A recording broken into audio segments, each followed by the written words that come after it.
So this is a very serious issue to South Koreans. And then so from China's perspective, what they're trying to do is because China has so many minor ethnic groups, they want to bring them all together as like one China.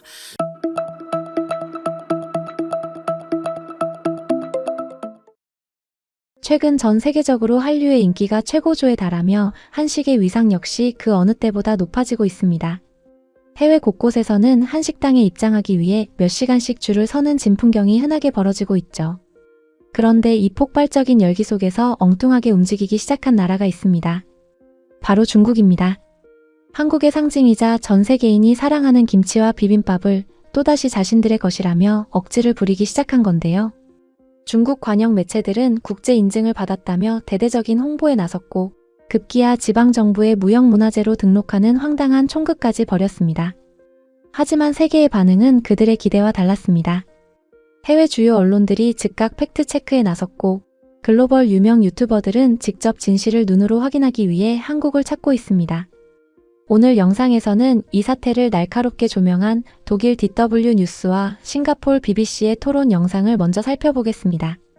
이어서 진짜 한국의 맛을 탐구하기 위해 무려 11일 동안 1,500km를 내달린 구독자 1,000만 명의 전설적인 푸드 유튜버 마크 위언스의 생생한 여정도 함께 쫓아가 보겠습니다. 과연 세계는 이 상황을 어떻게 바라보고 있을까요? 지금부터 함께 보시죠. 우선 유럽 최고의 뉴스 채널인 독일 DW 뉴스는 이 황당한 음식 논쟁을 집중 보도했습니다. Now, one of my favorite fermented dishes is now at the center of a spat between South Korea and China. The row over this, kimchi, and whether it is Chinese or Korean. Kimchi, according to the UN, is the Korean name for preserved vegetables seasoned with spices and fermented seafood. Cabbage kimchi being one of the most common versions. But Chinese state-run newspaper Global Times claimed that China had received an international certification for kimchi. But what it had received was one for pao cai, Chinese-style salted fermented vegetables. The Chinese claim over kimchi didn't go down well in South Korea, prompting even the Agriculture Ministry to issue a clarification that kimchi shouldn't be confused with pao cai. 싱가폴 BBC에서도 한국의 대표 음식인 김치와 비빔밥을 두고 벌어지는 황당한 국가 간 분쟁을 집중 조명했는데요. You might think food brings people together, but on the internet, it has at times led to heated debates. Food disputes are most intense between close neighbors like Singapore and Malaysia, or China and South Korea. And today, I have Asia Pacific's very own Derek Tsai representing Singapore and also Rachel Lee representing South Korea. And guys, we've got quite a feast here. So I was asked to bring Korean food and I thought maybe I could bring Korean barbecue, but then like look at this table. I can't bring Korean barbecue. So I just compromised with these two dishes. So this is kimchi. Right. So this is, can you smell it? Yeah, I love kimchi. I love the smell. Do you like the smell though? Yeah, I do. I do love the smell. Do you actually love the I smell? do actually love the smell. BBC 스튜디오에 김치가 등장하자 국적이 다른 기자들조차 침을 삼키며 반가워합니다. 김치는 이미 전 세계인에게 사랑받는 보편적인 음식이 되었습니다. 그런데 놀랍게도 중국이 이 김치를 자신들의 것이라 또다시 주장하기 시작한 거죠. But when it comes to kimchi, to me, that's very Korean. So I was quite surprised to learn that China is also claiming it as its own. Why is that, Rachel? Well, I mean, I'm Korean, so let me just be as neutral as possible. So this all started. So Koreans also think, I mean, it's so clear to Koreans that this is Korean food. But then, like, some Chinese started to argue that kimchi is one of their pao cai. So pao cai is a Sichuanese pickle. So it's another fermented vegetable from China. And this actually reignited when ISO, which is the International Organization of Standardization, certified pao cai's recipe. But when they did it, they made sure that this only applies to pao cai, not kimchi. But then the Chinese state media started to report this news and then start to mention about kimchi as one of pao cai. And then this angered South Koreans. So it was interesting when I was reading how, some of those like magazines say, make sure you look where it was produced, where it was made, because some of them is actually made in China. So what's that about? Like China is actually producing kimchi that's sold as Korean kimchi. Right, so this is where it gets really interesting. Then, because like people are all into this K food these days, thanks to all K-pop and like K-drama, they want to try Korean food. And thanks to this, K food export went up, and kimchi is one of them. It reached all-time high export last year. But then the imports that is coming in, the kimchi that's coming into Korea is also really, really high, and it surpasses the export. So we're seeing a trade deficit when it comes to kimchi. So you're buying more kimchi from We're buying, outside? yeah, from outside. Export, yeah. Wow. And where are we getting all these kimchi from? China. China. I think that's how they support their claim. 중국의 억지 주장과 달리 세계 최고의 미식가들은 진짜 김치를 맛보기 위해 한국행 비행기에 몸을 싣습니다. 1000만 구독자를 가진 미국인 마크 위언스 역시 그중 한 명입니다. 서울에 도착하자마자 그가 가장 먼저 찾은 곳은 김치찌개 식당이었습니다. Step out of the car and no joke, you could just smell the kimchi in the air. Now typically, I've always had the kimchi stew with pork, but they also have a version with tuna and a version with spam. I gotta try the spam.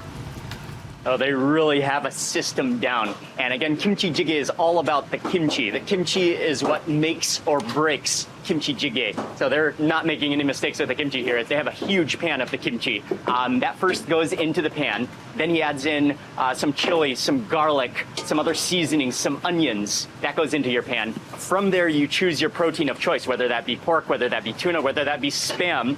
And then it goes onto the burner, and then she adds in some of the broth, and then that boils away until it just all combines with the juices with the kimchi expertly. It smells so good. I'm going in. So this one is the classic, the original, with pork, kimchi, chili pepper flakes, onions in here. Oh man, it smells so good. Oh, wow.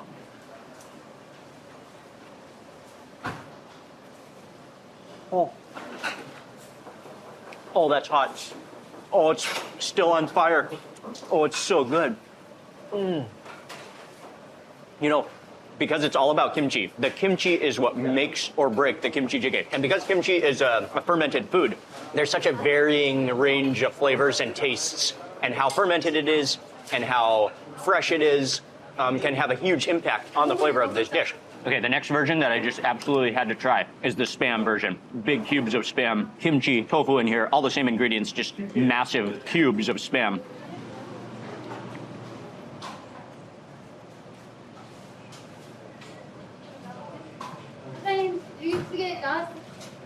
Oh. Okay, gotta admit, that's really tasty. And I mean, spam is something I grew up eating a lot of when I was a kid, especially as my mom is from Hawaii. Spam is also very popular in Hawaii. So that just immediately brings back the good memories. But then wrapped up in this kimchi stew gives it another dimension. That's like a... 외국인 여행자가 단 한 숟가락만 맛보아도 김치 발효의 복잡한 깊이를 단번에 알아채는데요. 이런 독보적인 발효 기술은 하루아침에 모방할 수 있는 것이 아니죠. 그런데 중국의 동북공정은 여기서 끝이 아닙니다. 이들은 한국의 또 다른 상징적인 음식마저 자신들의 것이라 우기고 있습니다. 이번엔 비빔밥 이야기를 해보겠습니다. We also have bibimbap. Again, I thought bibimbap is pretty Korean, but also China is claiming that as well. Is that right? Yeah, I'm glad you say it's all Korean. Yeah, so it's another dispute between South Korea and China. The bibimbap, it all started from Jilin province. So that's the northeastern part of China. And Jilin province actually designated bibimbap as their provincial level heritage. So if you think about this provincial level, it doesn't look so special, but you have to know that in China, if it's designated as provincial level, it can oftentimes promoted to national level. So this is a very serious issue to South Koreans. And then so from China's perspective, what they're trying to do is, because China has so many minor ethnic groups, they want to bring them all together as like one China.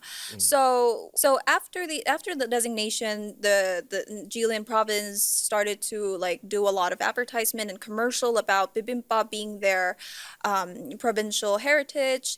And Koreans are just worrying about this because like people outside from China or Korea, if they see this advertisement, they're going to get confused whether bibimbap, which is today well known as Korean food, is it actually Korean or China? 길림성의 억지 주장을 잠재우는 가장 좋은 방법은 진짜 비빔밥의 고향을 보여주는 것입니다.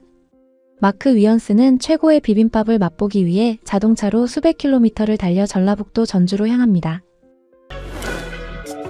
Welcome to Jeonju. This is one of the most famous, probably one of the most legendary, iconic restaurants in all of Jeonju. And they serve a dish that is also the most famous, iconic dish of Jeonju, which is called Jeonju bibimbap, which is mixed rice. And if you look around, I mean, this is almost a museum of a restaurant. You come here for the bibimbap.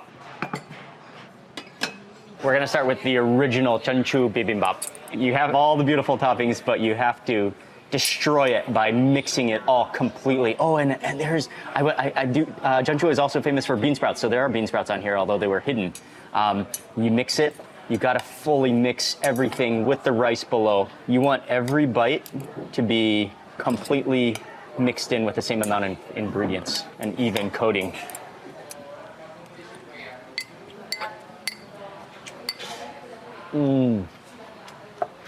Oh, yes. It's a harmony. The sesame oil, the sweet chili gochujang paste, and the fermentation, all those chewy vegetables. The bean sprouts in particular have a really nice kind of leathery, chewy texture. The mushrooms in there, the shiitake mushrooms, there's a little bit of a fermented flavor as well, but not overpowering, just kind of adding to the harmony of the mixture. It's hot, yeah, it's refreshing. It's a mix, it's a combination of so many different things. Everything serving a purpose, everything coming together in one bowl. 비빔밥 한 그릇에 담긴 철학과 참기름, 고추장, 나물의 완벽한 조화. 이것은 결코 서류 조작이나 지방정부의 억지로 훔쳐갈 수 있는 문화가 아닙니다. 이미 세계인들은 진실을 알고 있습니다. Food is soft power these soft days. power. Yeah, it's a soft power. When I go abroad, I mean, people don't just ask me about like BTS and Blackpink anymore. They want to like find out the authentic Korean. So when I moved to Singapore, several people actually asked me like whether I could actually try Korean restaurant, and then let them know that where's the authentic. As Korean, like we could be very, very like. This discussion could turn into like very heated conversation because in between these two powers, China and Japan, and we have a history of colonization, we have a history of being attacked, we have a history of being influenced. We can be very, very sensitive when it comes to food dispute, and especially if it's clearly like Korean. 외국인들은 가짜로 꾸며낸 역사가 아니라 실제 경험을 통해 진짜 한국을 배워갑니다. 중국의 동북공정은 한국 문화의 세계적 인기에 편승하려는 얄팍한 시도일 뿐인 거죠. 현재 한국을 찾는 외국인 관광객은 연간 1,800만 명 이상에 달하고 미국과 유럽의 마트 진열대는 한국산 고추장과 진짜 김치로 채워지고 있습니다. 중국이 억지로 문서를 조작하고 지방 문화재로 우겨도 한국인들이 뚝배기를 끓여내며 베푸는 정과 친절까지 흉내낼 수는 없습니다. 세계적인 유튜버들이 한국까지 날아와 골목 식당의 김치찌개에 감탄하고 녹그릇에 담긴 전주 비빔밥의 철학에 환호하는 이유가 바로 여기에 있는 거죠. 비빔밥과 김치는 세계인들이 가장 사랑하는 대한민국 그 자체입니다.